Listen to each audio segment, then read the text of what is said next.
শুধু গান নয়, গানের গল্প। সে ডানা মেলে উড়ে যায় অল্প অল্প একদিন, প্রতিদিন একদিন প্রতিদিন।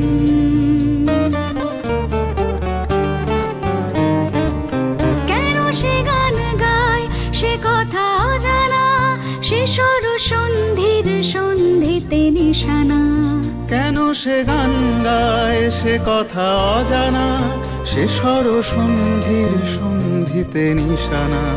সে কাকে ডাকে কে মনে রাখে, আলো ছায়া মাখা হারানো দিন। সে শুধু গান নয়, প্রাণের স্পন্দন, যার কথা মালা হয়ে ওঠে চন্দন সুবাসে প্রতিদিন, একদিন প্রতিদিন।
আজকে গানটির এই এপিসোডে এত সুর না, অনেক সুর আর অনেক গান।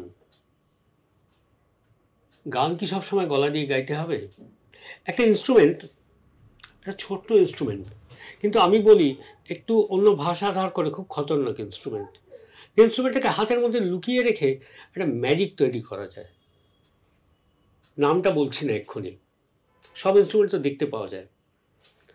এটা প্রায় ইনভিজিবল একটা ইনস্ট্রুমেন্ট, আর সেই ইনস্ট্রুমেন্টের এক অদ্ভুত ম্যাজিশিয়ান যদি বলি, আমাদের সিনিয়র দাদা কাজলদা। কাজলদাকে নামে এবং তার কাজে, তার বাজনায় অনেকেই চেনেন। আজকে কাজলদার সঙ্গে আমরা তার একটু অজানা বিষয় নিয়ে গল্প করব, অবশ্যই মিউজিক্যাল। কাজলদা, এই ইনস্ট্রুমেন্টটাকে কেন তুলে নিলেন হাতে?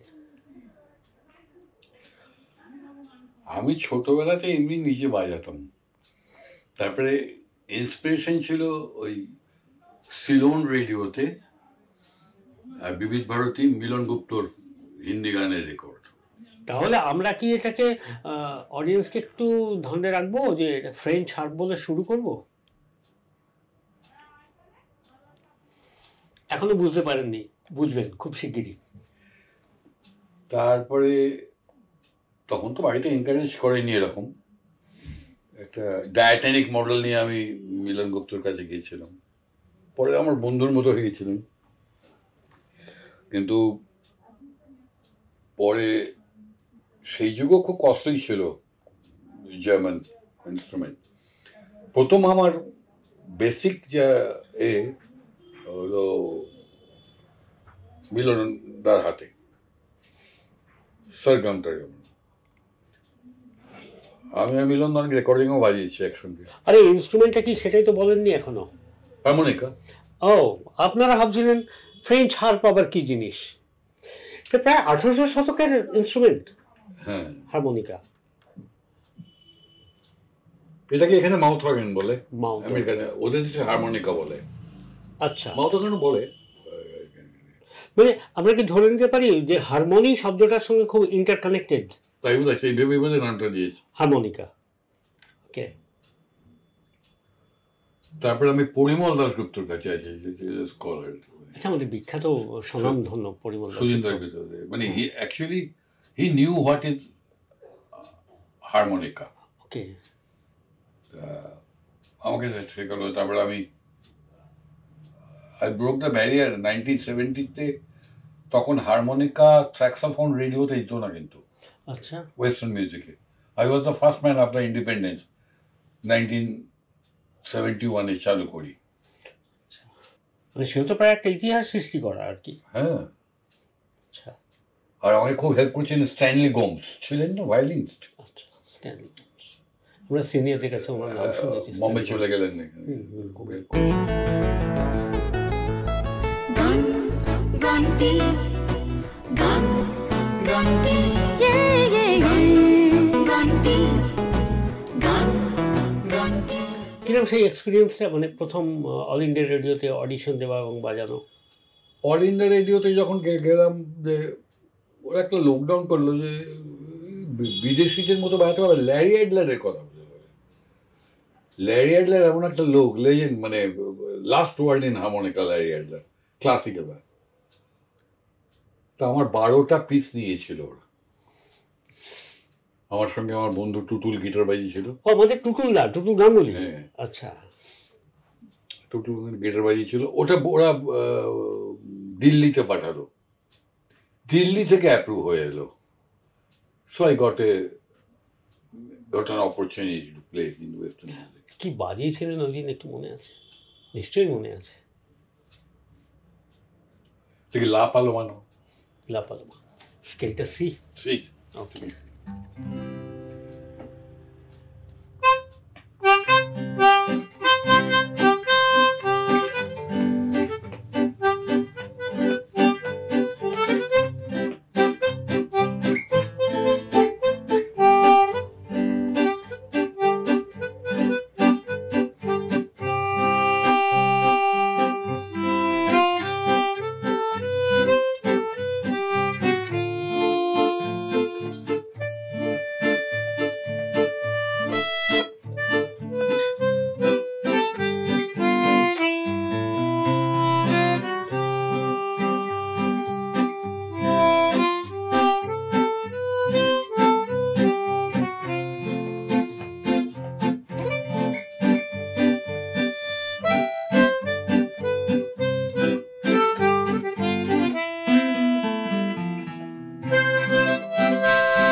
বিউটিফুল।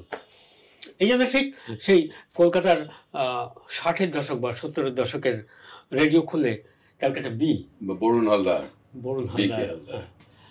সেই ওয়েস্টার্ন মিউজিকের প্রোগ্রাম, রোববার দুপুরবেলায় কলিং অন চিলড্রেন, আর লাঞ্চ টাইম ভ্যারাইটি। অদ্ভুত, যেন এই ধরনের বাজনাগুলোর মাধ্যম দিয়েই সেই বিদেশটাকে দেখা যেত। বিদেশ কেউ দেখেনি, কিন্তু অদ্ভুত একটা ম্যাজিক রিয়ালিটি তৈরি হতো এই বাজনাগুলো থেকে, একটা অদ্ভুত ম্যাজিক রিয়ালিটি। আচ্ছা, আপনি তো শিখেছেন, আপনার গুরুদের নাম বললেন, কিন্তু এই যে মূল যে ইনফ্লুয়েন্স হওয়া from Western music by heading to this stalwarts. 78 record কিনতাম ওয়েলিংটন থেকে, বাজিয়ে পুরোনো রেকর্ডের দোকান, ক্লাসিক্যাল ব্যান্ড। এমনি এখানে এরা যে বাজায়, এদের সঙ্গে এরা বলে আমি নাকি ওয়েস্টার্ন দারুণ বাজাই, কেন শুনিনি, মানে আসল সাহেবই দেখেনি, একটা কমিউনিটিকে সাহেব বললে খুশি হয়ে গেছে। দারুণ। আমি এখন কথা হলো যে সেভাবে তো শোনেনি। হুম, হুম। আর যেটা আছে যে সয়েলের একটা ব্যাপার আছে, অবশ্যই অবশ্যই। ওরা সেটা যতই চেষ্টা করুক না আমাদের মতো, ওরা পারবে না, সয়েলের একটা ব্যাপার আছে। কিন্তু আমি চেষ্টা করি, আমি হারমোনিকার টোনটা, আমাকে একদিন দেবজ্যোতি মিশ্র ওই চন্দন রায়চৌধুরীর সঙ্গে কাজ করতে গিয়ে বলো যে এই টোনটাকে কি করে, কি যে এটা হনার না ওনার রয়েছে, টোনটা সাংঘাতিক। এখন টোনটা ডিপেন্ড করে your blowing hmm, hmm, emotion, hmm, hmm. এবং সবগুলো ইনস্ট্রুমেন্ট, স্যাক্সোফোন, ট্রাম্পেট, এই ডিফার্স। ঠিক যেভাবে মানে আমাদের ইন্ডিয়ান ফ্লুট বা সানাই, হ্যাঁ, একই। একইভাবে বিষয়টা একই। আচ্ছা, এই যে বললাম ব্লোয়িং এবং ইমোশন, কলকাতার মিউজিক বলতে যে যেহেতু ওয়েস্টার্ন মিউজিকের একটা জায়গা থেকে আমি শেখার চেষ্টা করছি, আপনারা অবশ্যই ইন্সপিরেশন সেই জায়গায়।